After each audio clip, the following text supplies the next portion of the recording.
E em tempos de Jornada Mundial da Juventude, o brasileiro está sentindo na prática a necessidade de falar mais de um idioma.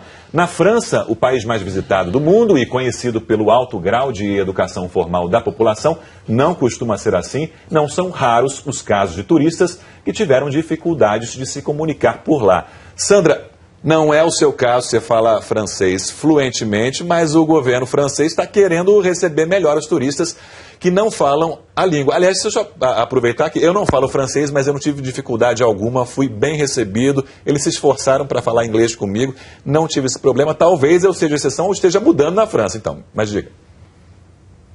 Não, mas eu acho que é uma coisa muito específica. Olha só, Sérgio, mais de 83 milhões de pessoas visitam a França todos os anos. Só que as pessoas que vão até a França gastam 1/3 do que gastam, por exemplo, aqui nos Estados Unidos. Então, como é que é a relação? No ano passado, quase 1/3. Os turistas estrangeiros gastaram 126 milhões de dólares aqui nos Estados Unidos e só 53 milhões na França. Quer dizer, em termos de gastos, a França está em terceiro lugar, atrás também da Espanha. A ministra do Turismo lá da França, a Sylvie Pinel, ela acha, ela não está doida não, Pinel é o nome dela mesmo, ela acha que desculpa trocar de 90. Não, mas ela acha que parte desse... Fala, Sérgio. Não, eu ia fazer essa observação, porque... Mal sabe ela que a imagem dela aqui no Brasil, com esse sobrenome. Mas tudo bem.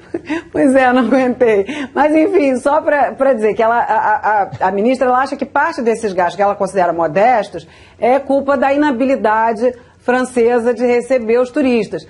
Aí o Ministério lançou um guia que se chama Falando Turistês, né, com dicas para tratar melhor os turistas das 11 nacionalidades que mais visitam a França, inclusive nós, os brasileiros. Uma das coisas, por exemplo, que os nossos turistas mais procuram é saber o que é a Paris secreta. Ter uma dica de uma atração que é menos óbvia, por exemplo, do que a Torre Eiffel, curtir um programa que os próprios franceses curtem, né? Outra coisa que o guia estimula é que os franceses aprendam outras línguas. Nem que seja só o básico, o suficiente para o turista se sentir mais bem acolhido, mais generoso na hora de gastar dinheiro.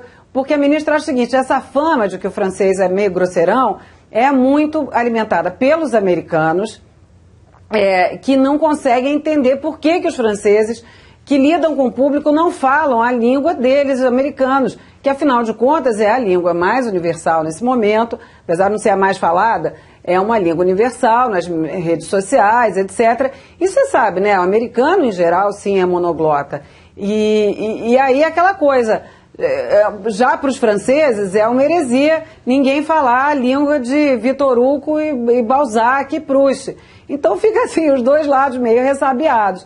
E a maioria dos guias americanos, por exemplo, Sérgio, aconselham os turistas a começar sempre com um bonjour. Mesmo que você só fale isso em francês, para já quebrar o gelo, para a pessoa já não te olhar meio ressabiada. Eu aposto que você usou essa tática. Aposto.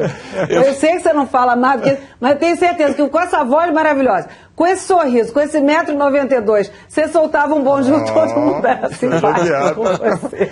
Acabou com o meu segredo. Eu adorei o elogio e acabou com o meu segredo, né? Era o meu truque ao vivo. Para decorar só umas expressões básicas. Eu fiz isso na Itália também, não sabia quase nada, mas aquela chegada, aproximação para tirar uma dúvida era em italiano, né? Sabe o que o Monsenhor me ensinou na Itália, quando eu estava cobrindo lá no Vaticano?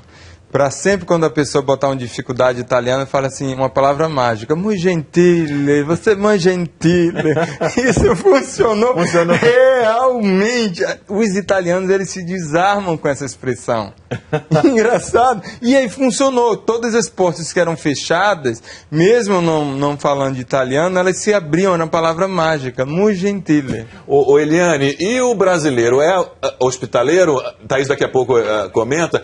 Porque a gente tem essa dificuldade também de falar outros idiomas e vai receber, está recebendo muitos turistas, né? Esse ano a gente já está recebendo por causa da jornada, da Copa das Confederações, vem os outros 2 grandes eventos mundiais e a gente tem que falar outros idiomas. Mas ao mesmo tempo a gente é hospitaleiro?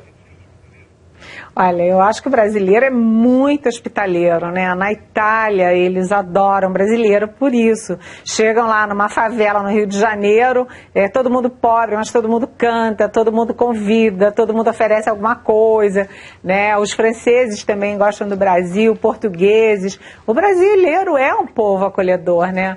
Agora, Sandra, eu queria contar uma história. Quando eu fiz curso de francês em Paris, os meus colegas franceses, os meus colegas americanos, eu ficava irritadíssima, porque eles ficavam 2 horas estudando francês. Aí tinha um intervalo, a gente descia para tomar um café e eles chegavam para pedir um café e um pãozinho e pediam um café e um pãozinho em inglês. Quer dizer, depois de 2 horas de você treinando seu francês, o cara vai lá embaixo e pede um cafezinho. Não dá, né? Não dá. O americano, ele acha que todo mundo tem que falar inglês. Concordo. Já o brasileiro é o contrário. Eu acho que o brasileiro tem mania de achar que fala qualquer língua, né? Eu tenho uma amiga, a Sandra, que diz que se eu for para o Japão eu falo japonês, se eu for para Tailândia eu falo tailandês. Eu acho que brasileiro fala qualquer coisa. Eu não tenho dúvida disso também. Agora, Sandra, tem até um livro que é sucesso aí de venda entre os americanos, que é How to Be a Carioca, né? Que é não só mostrando um pouco dos costumes dos cariocas, mas um pouquinho também da gíria do carioca.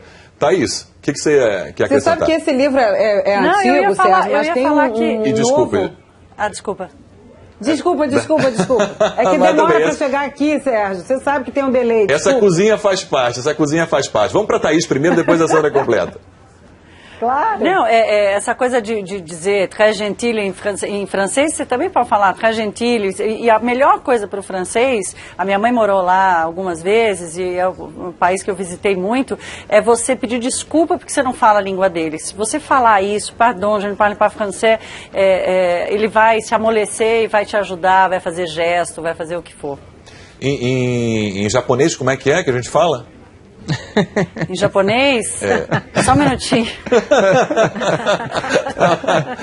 Não, hoje em dia o smartphone salva a gente, não tenha dúvida.